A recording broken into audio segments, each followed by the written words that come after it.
Paradoxical as it may seem, but disengaging from life as it is the first step towards karma yoga, which is a re-engagement with life. But before we re-engage, we have to reorient ourselves. Because karma is something which is going on all the time. All the time activity is going on. Do we act or action develops in us? Just a question. That's the truth, isn't it? It's like thought comes and then we say it's my thought. It's not like we call that thought. Feelings arise, impulses arise, will and impulsion, and then we act. Action develops in us. That's one of the things that is worth observing. So, how can this action which is developing in us become a means for spiritual growth, for spiritual ascension, for inner transformation? That's what the whole question is. And why should we do it at all? After all, it's fine. Life is going on. Everything is good. So, what is the necessity? The necessity is because we are soft-wired or hard-wired to progress. We cannot remain static. It's just the way life is, and which is beautiful because this is such a lovely place. But if you are told you can stay 1 month on a free holiday, but you have to do nothing, it will be so difficult because there is a pravritti in human beings. So we are hardwired for progress. We understand it differently. That's a different thing altogether. Progress may mean different things to different people, but all of us have this insatiable urge or bug to act and to progress. And that's why the way of works is the most natural path towards the divine, and interestingly, the most complete. That's what the Gita says, which is so beautiful. It's most natural because sitting in meditation, closing the eyes is not so easy. Closing the eyes is easy, but going within is not so easy. One can close the eyes for 2 hours, have a nice nap, wander into all the inner worlds. The same things which we do outside start jumping inside.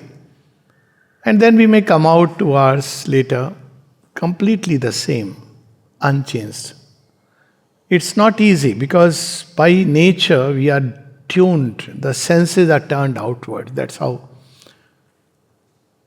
Why they are turned outward? Because there is a pravritti, there is a great, tremendous flow of energy which is moving in this direction. So meditation is not easy, going within is not easy. Works come naturally. Similarly, the path of love, bhakti, one is blessed to have it. If you have it, wonderful. But again, here also, love moves towards outer objects. Everything in life, knowledge towards outer objects. That's how things are. So, can we make this outward movement towards objects, the movement of energy within us, into a means for spiritual ascension? So, this is natural. The movement is natural. Can it becomes a means for spiritual ascension? That's where the whole crux lies. So, it is natural. And it is more complete. It's more complete because when we turn within and discover the divine presence, then the big difficulty or the challenge is how we can integrate this divine presence with life as it is, with everyday life. So there is a tendency to divide life in 2 parts. One is when I sit in meditation, it's so wonderful. Second is when I go out and take a walk, when I meet with my relatives, when I am sitting with my boss or colleague or subordinate, how do I connect the two? So this is the other part, the difficulty. But in the path of works, we discovered something very beautiful. And it is this, that the divine is not just a witness who is sitting and watching, or who is moving a wheel senselessly in which we are caught. There is a purpose, there is a will that has gone into creation. And if we can align with that flow, nowadays there is a phrase, go with the flow. The question is which flow, because at any given point of time there are several flows or currents moving through us. And that is the first step to understand about works. Everyday life we make choices from morning till night. We may say, no, we don't make choices. Well, choices are made for us. It's not a good thing not to make choices, because when we don't make choices, somebody else makes the choice for us. We should be very clear and careful about it. I don't make choices, fine. Nature will make the choice. Then we'll be like football, moved around by all kinds of forces. So how do we make the choices? That at any point of time there are several windows that are open. How do we enter? Which one we enter? So these are the questions which arise in the mind of a person who is undertaking the journey. So in any work we have these three in the path of works. Who is doing the work? What is the energy which is being used for the work? And third is, what is the goal of this work? Towards what this work is directed? So the difference between ordinary action and an action which becomes a means for spiritual discovery lies in the answer to these three. Who is the doer? If Dr. Alok Pandey is the doer, then Dr. Alok Pandey takes the consequences of things. He can't avoid it. He can't suddenly people pass it on to God. Why did he do this? All your life I am doing with the idea that I am doing. Suddenly you wake up God one day and say, why are you doing this to me? He'll ask us that, well, all your life you have been doing things with this idea that I am doing. So you see this karma bandha, as it is called. When the ego is the doer, there is a karma bandha. It's very logical, natural. But it's not about sin and virtue and vice, that's different. But if I act with the sense of doership, ownership, then I take the responsibility. That's nature's law. So as long as I believe I am the doer, I am not engaged with karma yoga. I am still like anyone else who is doing any other action.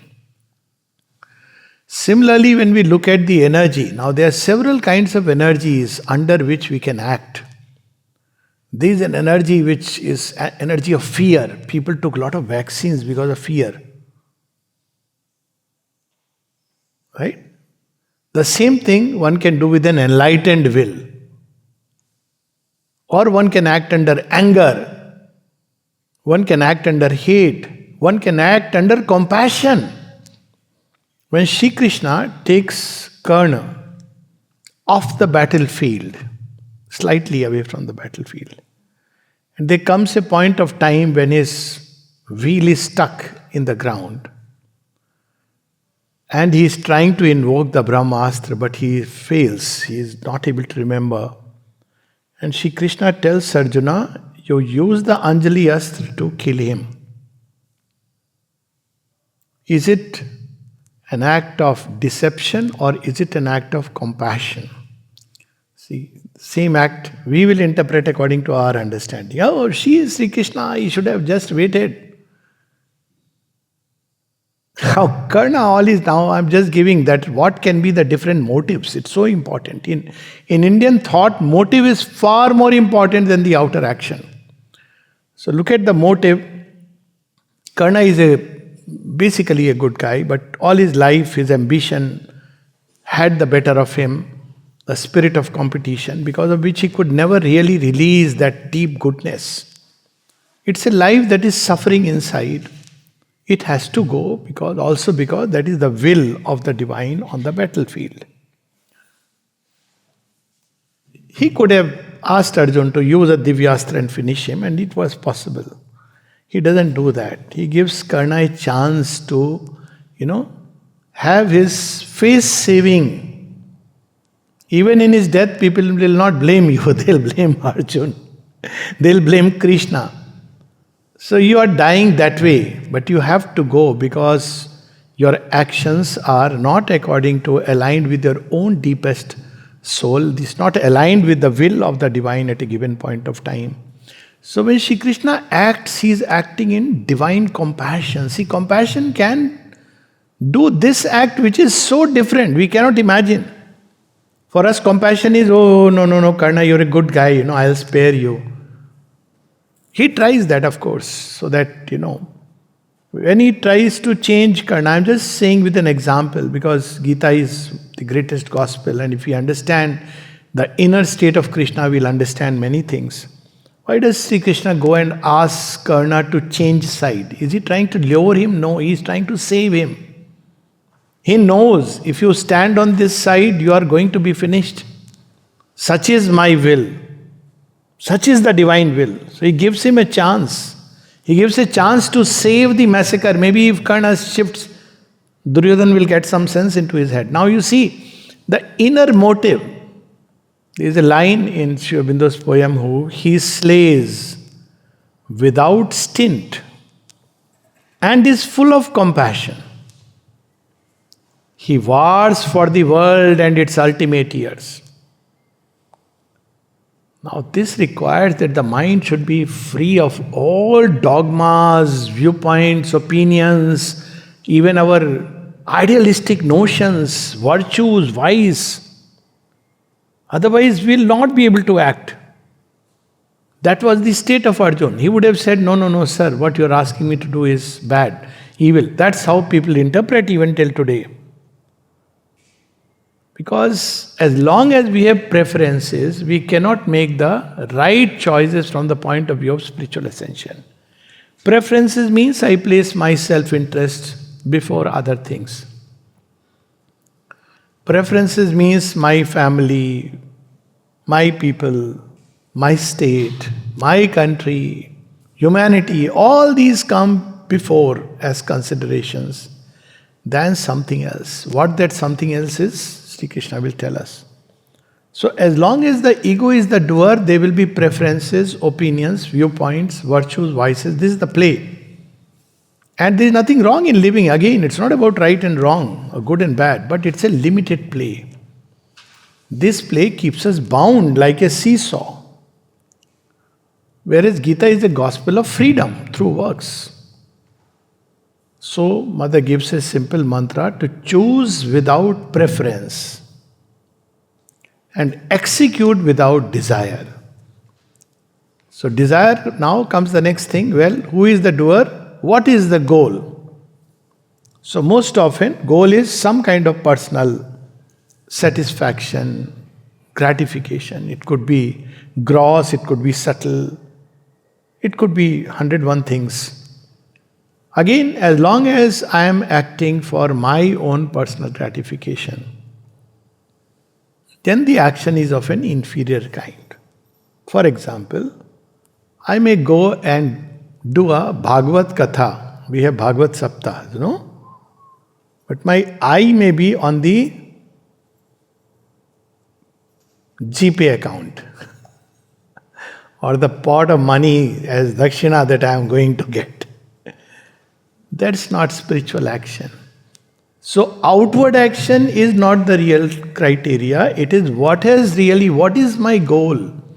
But if I do the same action with this idea that this is my service to the divine, and yes, money will come or not come, whatever is the thing that the divine will look after.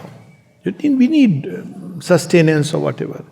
But that's not the goal in the mind. It's not being done with that idea. It's not being so. See how subtle these things can be. So, renouncing desire is not renouncing action. Now, again, see, motives are so important. Sri Aurobindo gives the example of Sri Rama. Is Sri Rama a renunciate or he is not a renunciate? Renunciate. But see, he is fighting a battle in Lanka to save his wife. He is a renunciate. He's not fighting only because, oh, my wife is gone, because then he can have one of the two attitudes. Somehow I must get her back. Or, it's better that anyways she is gone, that's the Maya, that's the will of the Lord. This is all Maya, Moha. God has liberated me from this Maya. I might as well sit and meditate in the jungle and realize. He could have taken that approach, no? That's what is normally considered as renunciation, sannyasa. And an average person will say, this is a good event in my life. God's Leela. I could not have renounced, left Janki, and God has made sure. That would be the normal attitude. But look at Rama's renunciation. He is not doing it for any personal reason. And that is evident in the epic in so many ways. But that's a different story. Ramayana is wonderful. Mahabharata is wonderful. I have to resist the temptation to get into it. But he's doing it for the dharma. That's his reason why he has accepted, gone around. Because that is one of the missions he feels like a divine angst within him. He feels it. It's like his own existence depends on that. And so he continues to go right up to that point, and path is opened through challenges, difficulties, whatever. So it's not about externally that, a person who is not running after desire doesn't mean that, his outer thing will be, no, I will not touch money, No. It is again an inner renunciation. He is not doing it for this. He is not wearing a particular dress to impress. That, I look like now a sadhu baba, a yogi, a saint. All the marks are within. That's what the Gita would tell us. So getting rid of desire is very difficult because it's the main mover in everything. So Shri Krishna gives us a very simple practice. And he goes on to say, he gives a set of 6 practices, but says, if you just do this is very powerful, it will free you. If persistently we act only on the basis of what is known as nishkam karma. I'll do what I have to do. Maybe I'm making a wrong choice, doesn't matter.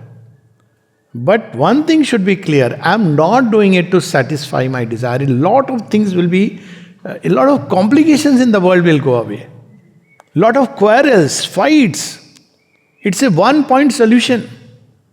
People fight because your desire, my desire, When two people meet, they start with this, pehle aap, tu hi tu.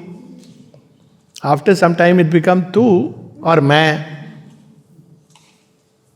After some time it becomes tu, main. So the meaning of this tu, main is about quarrel. You see, if you act under the impulsion of nishkam karma, many of these things will just drop off. Life will be so beautiful, peaceful, happy. But it's a practice. It doesn't come just by listening. One has to apply it steadily, sincerely. So nishkam karma. So what is the object is nishkam karma. I don't want to fulfill any desire. Then why I will act at all? Why should I do anything? So here comes the great word of the Gita, that you are an instrument to fulfill my will. Now there is something new being revealed, which we don't find very explicitly in the Vedas and the Upanishads. So let me say, Gita takes one step forward. This idea that Gita is nothing but an essence of Upanishads is not quite right. Something is there in the Vedas everywhere, but avatar, bhakti, aligning to the divine will, all these things come powerfully in the Gita. So the work is two words Shri Krishna uses, lok sangrahart, to carry the march of humanity forward. Thus I must act. And to fulfill God's will. Sarva sankalpa sannyasi, the divine impulsion should move us. Right now we are moved by many impulsions. But how will we know what is divine impulsion? Imagine there is a lot of noise going around. In between, divine also says something. He has a bad habit of saying very softly. Sometimes he will say very loudly, hey you, act. Most of the time he will say, I think it will be better to do this way. And we are always, with all the noises, we can't hear. That's why quietude, that's why learning to discern, disengaging from the surface noise, from the surface clamor. That's why the first thing is Buddhi Yoga. Turn the consciousness, the intellect, intelligent will inwards and upward, waiting upon the divine. I don't know what is your will. So again, it's a practice. It's easy to read and hear about it. I don't know what you want from me, but let me know. So what happens till we know? Till then we have to act in our highest. We'll have a range of things from very crude selfish interest to more and more disinterested actions. So that's what the Gita describes as the three gunas. I may act mechanically. I don't know what the divine will is. Whatever is given to me, I am just acting. Mechanical drudgery. If I act mechanically, you see how many things we do mechanically. So, what is the result of it? It increases obscurity. Even if I give things mechanically without conscious discernment, it increases strangely obscurity. So that becomes even a dhanam done in a state of tamas, increases tamas. Basically, whatever is your originating stream, that will increase. So logic is very simple. So karma and its consequences are, well, if I act under the mechanical, unconscious, unthinking creature, then it will increase in me obscurity. And what is obscurity? It will bring dullness, it will bring disintegrative forces into play, all kinds of problems will come as a result of that. If I act under rajas slightly better, it will bring sukha and dukha, pleasure and pain. And if I act under sattva is the highest in human beings, which means a more discerning intellect, a more rational, unselfishly, according to the highest values or highest ideals, what I should do, at least, if I cannot know the divine will, I should act according to my highest ideal. That's where we see that, Arjuna excels. He wants to act according to the highest ideals, which is Sattva-guna. He says, I don't think I should kill my own people. It's not right. Okay, it's better that I walk into the forest. That's it. That's the ideal of Sattva-guna. That's how we read scripture and act according to that. And but it doesn't set us free. So till we understand the divine will, we have to act according to the highest. So Rajo Sattva-gun, the Devik Sampada, and the Tamo Rajogun, which is the Asuri Sampada. Meaning thereby, I can act crass selfishly, or I can act for the greater good. I can act from the lowest common multiple, LCM. Why everybody acts? Everybody acts to make money. I must also act, LCM. Or I can act according to the highest common factor, that let me at least act under some idealism, which is good, but that is not karma yoga, but very good preparation, because now my ground is getting prepared through sattva.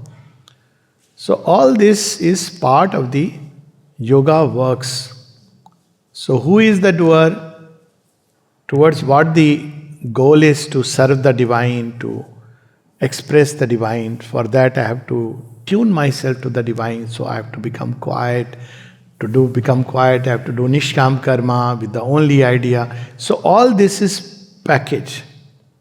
Then comes this, that what is the energy? Apart from these three flow, because if I act even under the highest impulsion, I'll still be subject to all these three flow, because there is no other flow. Now comes a greater revelation of the Gita. It says there are two kinds of mainly flows. One is the inferior, ignorant, lower nature. And the other is higher nature. Shri Krishna says very interestingly, he says, my nature. And he explains where all his nature is. Now that's a different subject, because Gita is not primarily the subject. But we have to learn to distinguish that there is a flow which is sattva, rajas, tamas. And there is a higher flow, current, the original current, the divine Shakti. It acts in such a way, it's beyond all our ideas. See, Napoleon was an instrument of the divine Shakti. And you have to be so careful. He was an instrument. And there's a long story, so I'm not getting into it. And the day Napoleon started feeling that I am Napoleon and I am France and France is myself, she broke him and cast him aside. You have to be really ready to go with that higher flow, because then there is no you, no I, no instrument even. It's the divine action which is going through and through, using the body as a tool, the mind as a tool, the heart and life as channels. So that's where ultimately action can develop. It is the fullness of spiritual action that comes when we quieten the noises, then we can have a chance to hear the voice of the divine in our heart. And then we can act under that impulsion. But again, if desires are there, they will distort. I will act, but it will always be towards some outer gain or benefit I may derive. Even in ashrams, people may eye on a chair. In mutts, I have seen two Swamijis having a quarrel. He is a senior Swami or he is a junior Swami. I am senior. Why they invited him to inaugurate? They went cross for years, and the junior Swami was feeling so bad. He was asking me, did I do a wrong thing?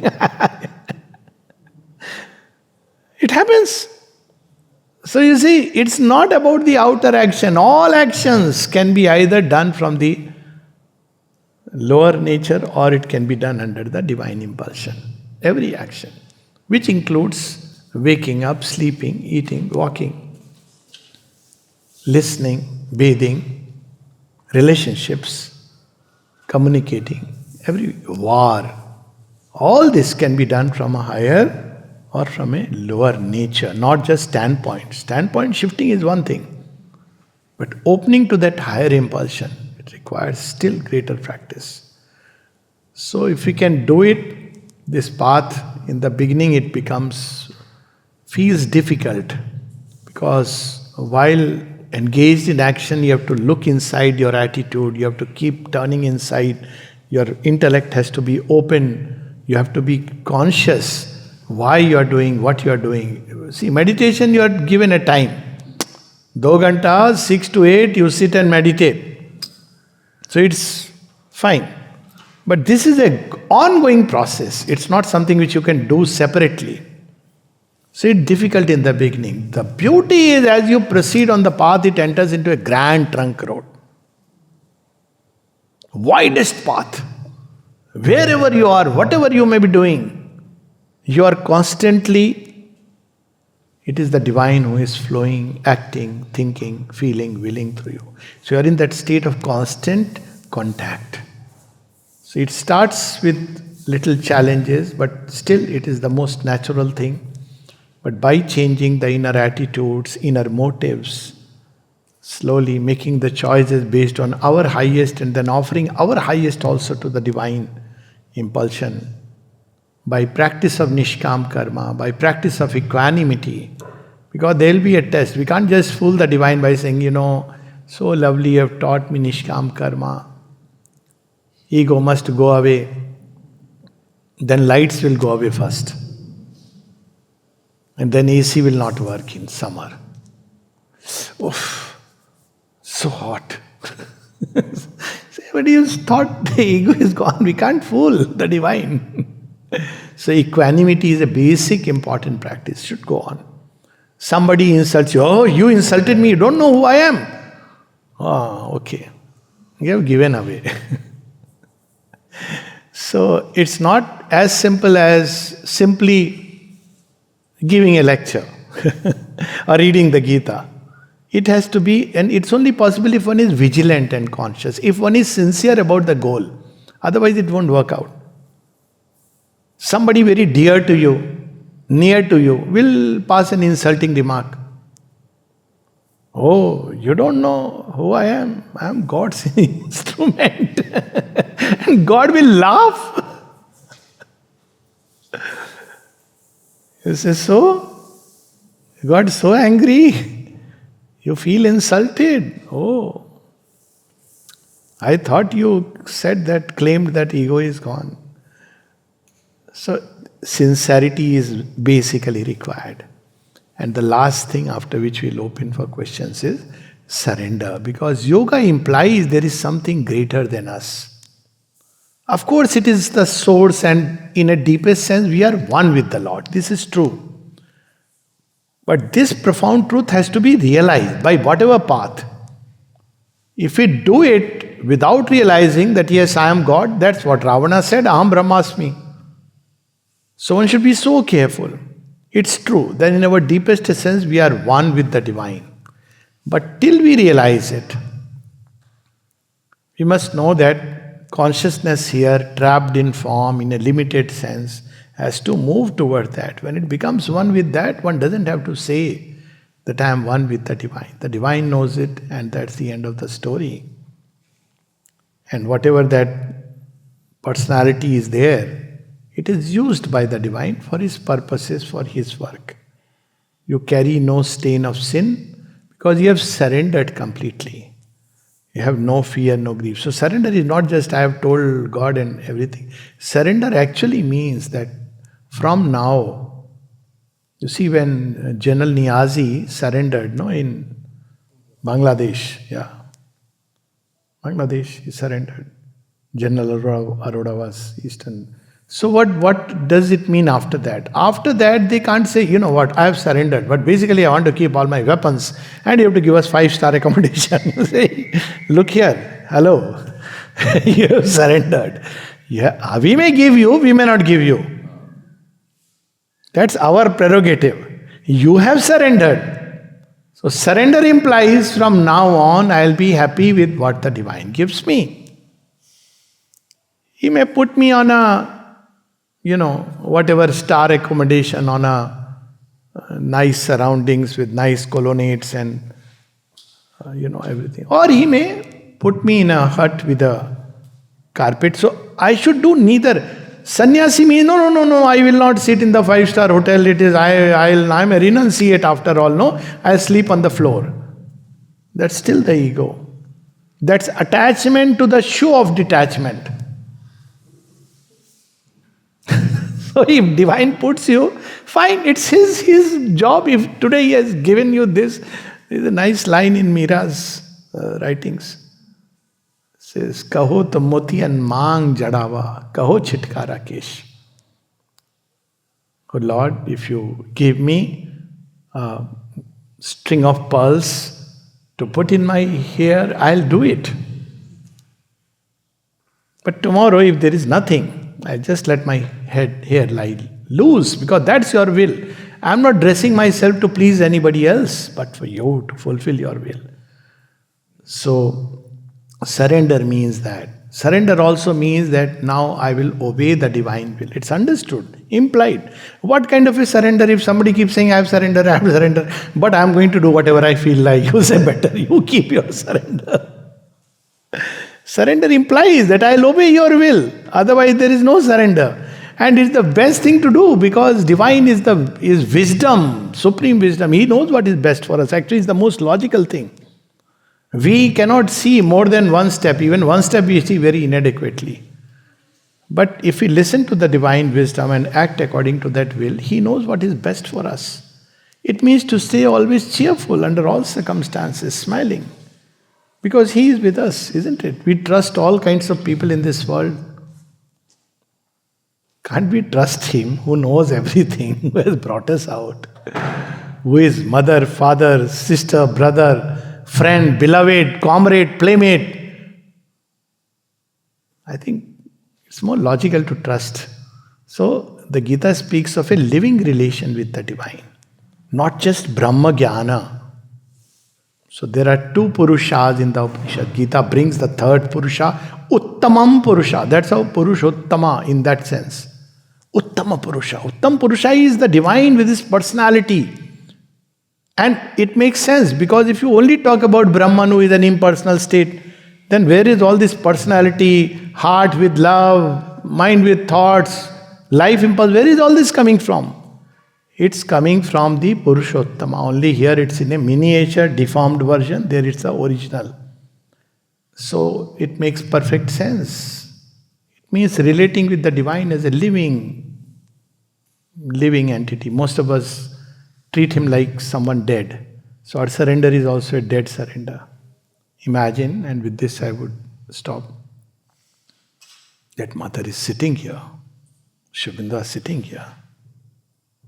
Just for a moment, just to live with this presence. How different everything in us will be.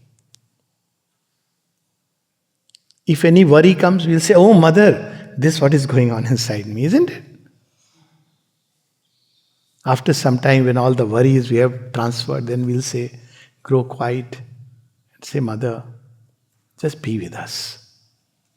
That's all.